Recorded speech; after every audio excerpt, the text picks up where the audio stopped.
Allah yang tahu kemudaratan dan kemaslahatan kamu.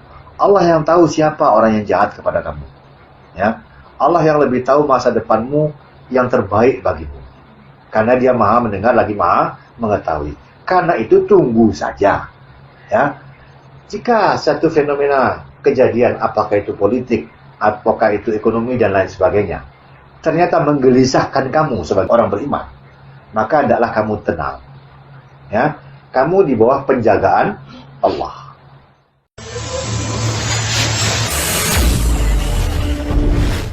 Ya ayyuhallazina amanu la tuqaddimu baina yadayillahi wa rasulihi wattaqullaha innallaha sami'un alim. Ya ayyuhallazina amanu, wahai orang-orang yang beriman. Pertama saja sentuhan ayat ini, Allah sudah menyentuh hati orang-orang yang membacanya itu dengan apa yang ada pada diri mereka. Apa yang ada pada diri mereka itu sesuatu yang sangat besar. Apa yang ada pada diri mereka itu, itulah yang menjadikan seseorang itu menjadi mulia di sisi Allah. Ya. Apa itu? Itulah iman. Itulah yang menjadikan manusia ini berada di atas malaikat. Yang menjadikan seluruh alam ini bersujud menghormati dia.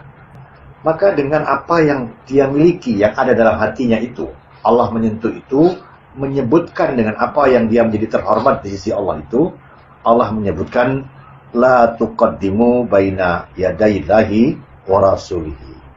Janganlah kamu itu mendahului Allah dan Rasul.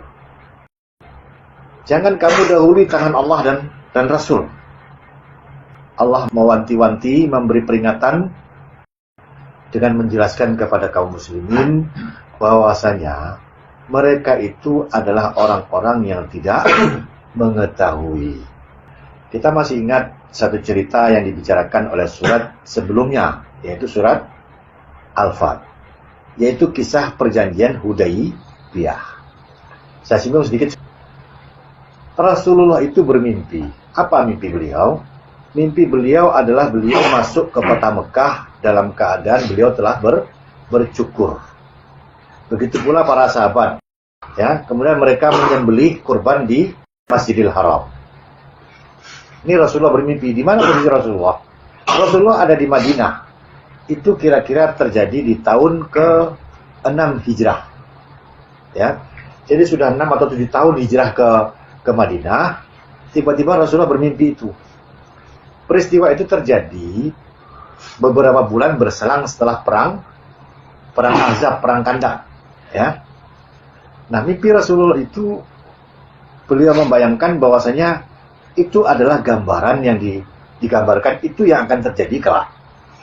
Maka sebagai Rasul beliau mengerti maksud mimpi tadi itu, lalu beliau mengajak kaum muslimin untuk pergi berumroh ke kota Mekah. Jadi mimpi seorang Rasul itu nggak sama dengan mimpi kita. Mimpi seorang Rasul itu wahyu. Karena gambaran yang diperoleh Rasul dalam mimpinya itu beliau dalam keadaan bercukur, tidak ada pertumpahan darah. Berarti beliau meyakini perintahnya adalah tidak boleh berperang. Masuk ke kota Mekah dalam keadaan damai. Ya. Nah, maka beliau berangkat bersama kaum muslimin dari Madinah ke Mekah. Jumlahnya ribuan orang. Tetapi beliau khawatir nanti orang-orang di Mekah itu menyangka itu adalah perang. Maka beliau memilih jalan yang lain yang tidak biasa dilalui. Supaya apa? Memberitahu mereka bahwasanya kami tidak bermaksud untuk berperang. Tetapi di tengah jalan banyak sekali gangguan.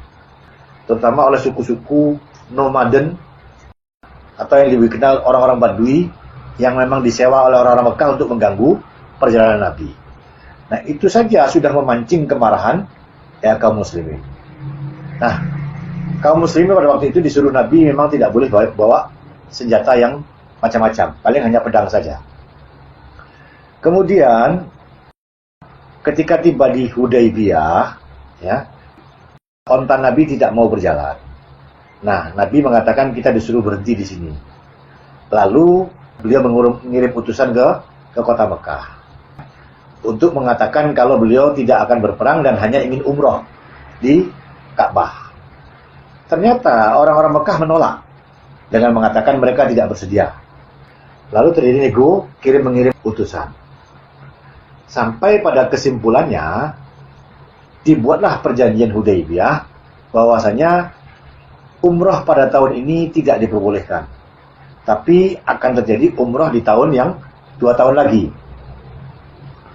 Pada waktu itu, perjanjian itu juga berisi mengatakan bahwasanya kalau ada orang Madinah, orang Islam, yang lari ke Mekah, maka orang Islam tidak boleh meminta dia kembali. Tapi kalau ada orang Mekah yang lari ke Madinah, masuk Islam, maka dia harus dikembalikan ke Mekah. Nah, perjanjian itu sangat merugikan kaum muslimin. Pada waktu Rasul membuat berbagai macam kebijakan dan menandatangani perjanjian tersebut, ya, perjanjian itu bertolak belakang dengan logika siapapun juga. Pemikiran setiap orang menentang kebijakan Rasul itu. Kenapa? Kaum muslimin pada waktu itu menganggap Rasul lemah. Kok bisa kita punya pemimpin lemah? Mau saja didikte orang-orang Mekah itu. Padahal kekuatan kaum muslimin sudah sangat besar. Jika terjadi perang pasti kalah orang Mekah itu. Ya. Sampai Umar bin Khattab sendiri mengatakan, bukankah engkau Rasulullah? Benar, kata Rasulullah. Bukankah kita ini kaum muslimin yang mulia? Benar. Ya. Lalu kenapa kita merendahkan diri dengan cara dibuat perjanjian semacam itu? Ya. Maka Rasul mengatakan, wahai Umar, sesungguhnya aku Rasulullah. Ya. Aku tidak mungkin akan mengingkari perintah dari Rabbku. Ya. Kalau sekiranya sikap ini bertentangan dengan kalian semuanya pergi meninggalkan aku, niscaya aku tidak akan bergeming daripada apa yang aku buat ini. Jadi pada waktu itu terjadilah perselisihan antara kaum muslimin ini dengan sang Rasul dalam pengertian tidak sependapat. Nah, para hadirin, coba kita bayangkan. Kaum muslimin menilai Rasulullah ini salah atau keliru. Semuanya itu kaum muslimin. Ya. Bahkan Abu Bakar sendiri juga sudah seperti itu pendapatnya. Apa kira-kira pendapat kita? Rasul yang dipuja-puji, yang disalawati itu, ternyata kita punya pendapat yang berlainan dengan pendapat beliau. Ini terjadi di masa para sahabat. Nah, kira-kira kalau kita bawa dalam konteks iman pada Allah, iman pada Rasul, bagaimana kira-kira imannya? Kalau seorang pemimpin manusia biasa tidak dipatuhi oleh rakyatnya, itu masih bisa diterima. Tapi bagaimana kalau seorang Rasul yang membawa agama Allah diselisihi oleh umatnya sendiri? Nah, peristiwa inilah yang kemudian Rasul mengajak kaum muslimin untuk pulang kembali ke Madinah sesuai dengan isi perjanjian, 2 tahun lagi baru ke Mekah. Tidak ada satupun yang mau patuh. Sehingga Rasul akhirnya masuk ke kemahnya, lalu istri beliau mengatakan, sudahlah, kerjakan sendiri, cukurlah rambutmu sendiri, potonglah korbanmu sendiri. Maka Rasul menyelesaikannya di sana. Padahal itu kan belum terjadi ritual umroh. Ya, lalu beliau menyembelih kambingnya sendiri. Nah, ketika melihat itu, lalu para sahabat mulai ikut menyembelih, ikut memotong gunting rambut. Nah, setelah itu barulah pada 2 tahun kemudian kaum muslimin masuk ke kota Mekah itu dalam keadaan damai. Ya. Nah, ternyata apa yang terjadi? Kenapa Allah dan Rasulullah menyuruh bersabar, tidak masuk ke kota Mekah dalam bentuk kekerasan? Ternyata di kota Mekah itu ada orang-orang beriman, karena walaupun Rasul sudah hijrah, ternyata masih bersisa beberapa orang yang kemudian aktif berdakwah. Lalu terjadilah komunitas kaum muslimin yang baru di sana, yang mereka menyembunyikan imannya. Nah, mereka bercampur baur dengan orang-orang musyrik Mekah.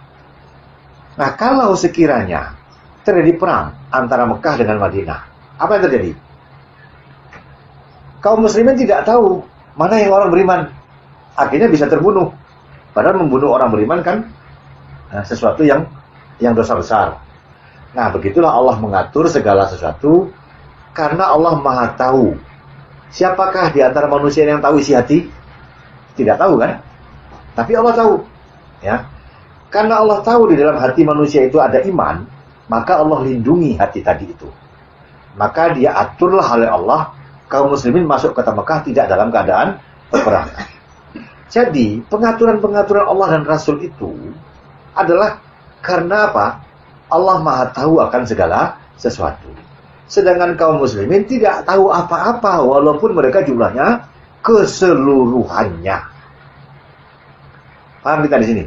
Ya. Kita sebagai manusia, sebagai orang yang diarahkan itu orang bodoh yang tidak tahu apa-apa. Yang tahu adalah Allah dan Rasulnya. Nah, ini tadi. Karena kita orang yang tidak tahu apa-apa, orang yang tidak mengerti hakikat yang ada, kita hanya mengetahui sesuatu secara lahir. Lahiriahnya saja. Kita lihat seseorang, mungkin dia tertawa-tawa. Ya. Kita lihat dia itu katakanlah senang dan lain sebagainya. Kita hanya melihat sesuatu secara lahiriah. Hakikatnya, siapa yang tahu? Kalau sebenarnya kehidupannya sudah hancur, ya hancur. Nggak ada yang tahu. Bisa saja orang yang depresi menyembunyikan depresinya, menampilkan penampilan yang seolah bahagia, padahal itulah pengamatan manusia secara lahiriah. Tapi Allah melihat sesuatu di balik itu semuanya, karena Allah mengetahui sesuatu secara hakikatnya. Maka Allah yang Maha Tahu ini mengutus seorang di antara manusia itu untuk memimpin manusia ini, diarahkan oleh Allah.